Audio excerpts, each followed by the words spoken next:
Sementara Direktorat Jenderal Bea dan Cukai Jawa Timur I berhasil mengamankan dan memusnahkan lebih dari 12 juta batang rokok ilegal sepanjang periode 2024 hingga Januari 2025. Pemusnahan sebagai upaya penegakan hukum dan perlindungan terhadap industri rokok yang patuh aturan.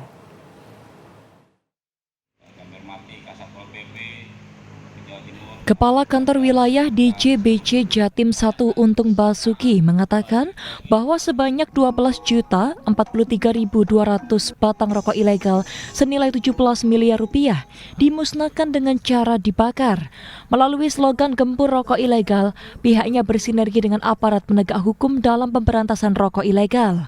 Pemusnahan ini digelar di halaman kantor Bea Cukai Jatim 1, diikuti Kepala Kantor Wilayah DJBC Jatim 1, Sekda Prof dan Kepala Satuan Polisi Pamong Praja Jatim.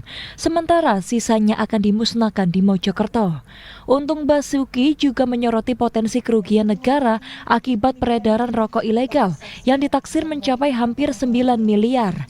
Proses hukum terhadap pelanggaran ini telah dilanjutkan melalui penyidikan cukai dan pendekatan ultimum remedium sebagai bagian dari fiscal recovery sesuai Undang-Undang Nomor 7 Tahun 2021 tentang harmonisasi peraturan perpajakan.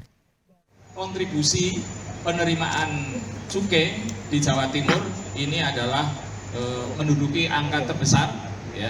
Kemudian juga kontribusi terhadap perekonomiannya juga cukup besar, sehingga tugas kita adalah bagaimana kita memerangi rokok ilegal. Memerangi rokok ilegal tujuannya adalah yang pertama tentu rekan-rekan media memahami berarti potensi penerimaan negara tidak tercapai, ya. Artinya apa? Potensi penerimaan negara tidak terpungut, itu yang pertama. Yang kedua juga tentu dengan adanya rokok ilegal terjadi persaingan atau kompetisi yang tidak sehat. Nah tentu ini unfair competition ini harus kita hilangkan.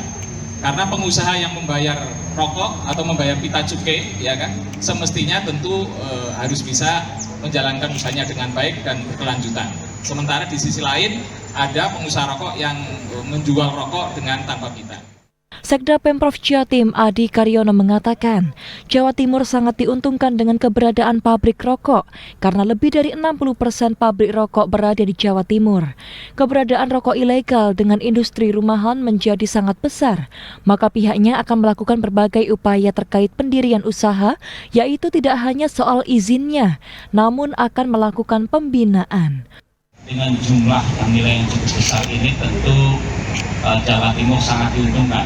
Dengan 60% lebih pabrik rokok ada di Jawa Timur, ini tentu membuat pendapatan dari bagi hasil cukai rokok sangat besar. Tadi dikatakan 130 triliun, kita punya 3,5 triliun, dibagi semua kabupaten kota penghasil dan bukan penghasil pun dapat dalam pembangunan kesehatan. Jadi kami memaksimalkan semuanya untuk sesuai dengan aturan dan Kementerian Keuangan.